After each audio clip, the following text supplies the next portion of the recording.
Does having Kundalini awakening mean you are more awake, or does this depend?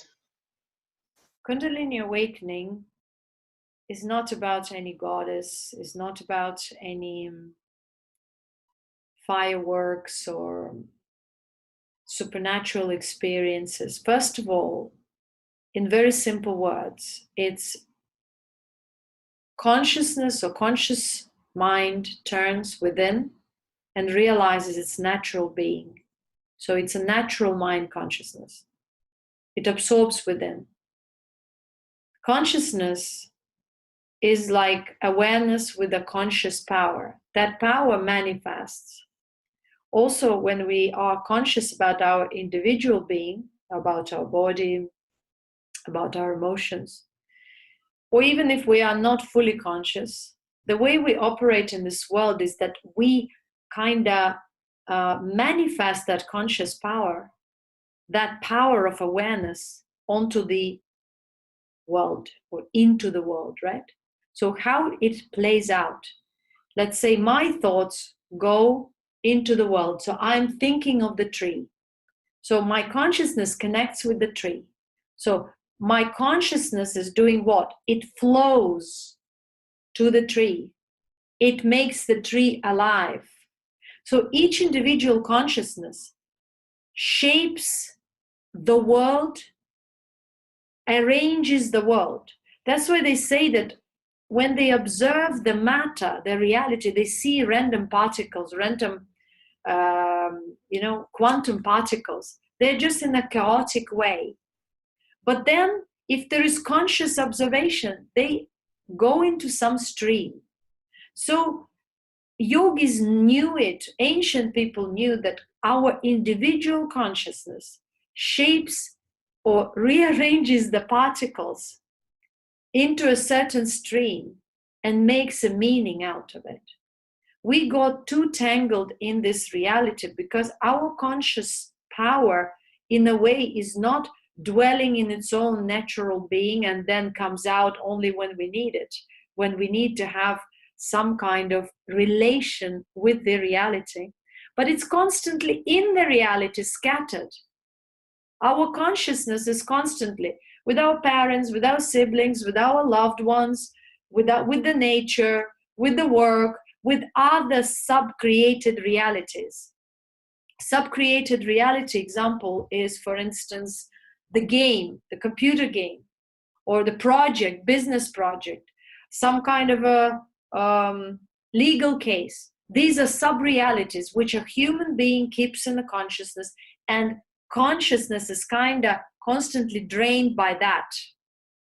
So the consciousness is kind of projects itself continuously, draining the subtle body, and that's why draining and aging the physical body. So Kundalini awakening, in simple words, means that that conscious power that has been scattered outwards is turned within. So the person experiences integration within, the reconnection with the ultimate. How? Because the mind that has been scattered got absorbed in itself and perceives reality unobstructed. This is called yoga or samadhi, or the equanimous being, blissful emptiness. Words are many, but it's the same thing, deep natural stillness. So this is the moment of awakening, when you awake to that natural being. You experience natural absorption, through which after you come out of that, you see that everything is in a way different. Because if your consciousness doesn't support it, if your consciousness doesn't go into it, it's just a neutral, non-existent phenomenon for you personally. If other parts of the collective consciousness in the form of individual embodied consciousness empower that aspect of phenomena, it's also a reality for them. But as long as you're absorbed into your being, the reality appears neutral. This realization is the awakening. But it's not just the mental or intellectual realization, it's it's also a perception in the physical body. Because when the mind gets absorbed, the body gets naturally relaxed. The nervous system kind of subdues into relaxation. And you start perceiving the subtle body. All these descriptions of ignorant people that Kundalini is about jumping, you feel this, that, it's because you became aware of your subtle body. That's the awakening, but it doesn't mean anything yet. Because you just got awakened to your natural being, but it doesn't mean you've refined yourself. That's why there are so many pseudo gurus, pseudo paths, because people assume that if they have that experience of their natural being, after a while, it's an achievement. Unfortunately, it is only the beginning, which most of the people take for granted, create some kind of stories about, and assume that they've achieved some kind of a spiritual status, and they perish.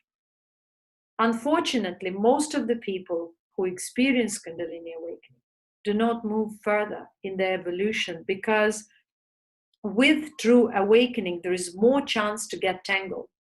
Because you realize something which is more powerful than just the limited physical expression of the self, yet without guidance to realize the subtleties of the corrupt ego, the corrupt identity, is very hard. Because the actual refinement is so subtle. On the physical level, you can decide, okay, I want to eat better. I want to choose better foods, kind of purer foods. I want to have pure water. That's all fine. But that has nothing to do with actual spiritual process through yoga, through Siddha Tantra, and any true spiritual path. Because true spiritual path is this subtle refinement, which is continuous letting go. So the awakening has to invoke the process of refinement. And many people stumble at the first rock when something concerns their beliefs, because they experience some buzz, they have some maybe natural experience of their subtle body that they were not aware of, yet, and they assume that this is it. But guess what? The whole process is yet ahead. These experiences become delusional, delusive. They delude people because they make them feel magnificent. There is not enough refinement. So even if they have experienced their natural being, so what? We all are supposed to be that, connected with the self and experience the natural being. True spiritual evolution happens only that when the person becomes more and more refined, and it results in their body. So without this, all this Kundalini awakening and play with some energy, so what if you concentrate here, your naturally conscious power goes here, you concentrate there, so what? You are just in the body with a little perception of your subtle, yet you have no idea what to do with all this. Yes, it's good, it's maybe giving you a little sense of peace and contentment, but peace and contentment is the very foundation for our existence. This is supposed to be like that.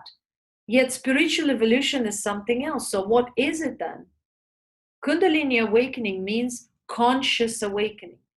Becoming more and more aware of such subtle aspects of self. Multidimensional perspective of self. Realizing various multidimensional levels of manifestation, becoming master of those. That is where the science of awakening is going. But again, the science does not mean again evolution. So what is the criteria for evolution, then you may ask? The criteria is selflessness, simplicity, and absolute freedom of manifestation. There are no rules for the person, but it doesn't mean that that person is anarchist. There is a highly evolved intelligence. So basically, evolution and spiritual awakening, Kundalini awakening, is about spiritual refinement of the spiritual intelligence. It's the evolution of intelligence in the body, and yet also at the same time emotional and mental refinement that result in that heightened intelligence, in that wisdom. So it's basically wisdom, free flow of conscious manifestation, together with wisdom and blissful being in the body, ageless and immortal existence. That's what it's all about. That's where it's supposed to lead. But it doesn't lead because the refinement process is misunderstood. The whole awakening process is misunderstood. And the whole purpose of this is unknown. Again, why? Because people walk the paths, they manifest themselves. Their own consciousness, their own perception manifests that deluded or path or deluding path for them, because they believe that the conscious awakening has to be this way. Yoga has to become or to unfold this way. Meditation is to be this way. Meditation is natural being. Yoga is natural being. Samadhi is natural being. These are not achievements. These are the foundation for our being and existence through which we evolutionarily refine. Only those mature beings who understand this are able to step on this path and taste it only. To walk this path is difficult because it took such a long time to get here, to get corrupted. So it's going to take time to refine self from this corruption. And Siddha Kundalini Yoga, or whatever true spiritual awakening path and Kundalini awakening path, is about that.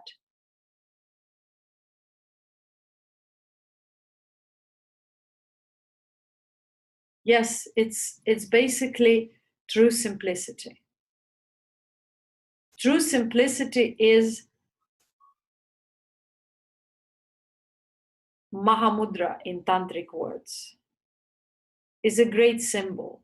It's a symbol of being absolutely pure in own being, which means absorbed into own being. And if you come out of that being into manifestation in order to operate through this body, in this reality, your flow is unimpeded. Your flow is pure. That's why that kind of flow, selfless flow, is able to enlighten other mature only beings. Mature means their consciousness refined to some degree through life experience, so that they are able to not only perceive the knowledge and experience in themselves, but also unfold it within themselves, also become the vessel of that. Such beings are very rare at this day and age. In ancient times, it was a normal natural being, and people evolved through collective effort, collective natural spirituality. At the moment, there is no natural spirituality. There is only abnormal, perverted, unnatural, commercial, and absolutely misleading spirituality in its majority. But that's all right. That's again the result of the collective consciousness and the desire to experience corrupted form of spirituality. That's it. All is right.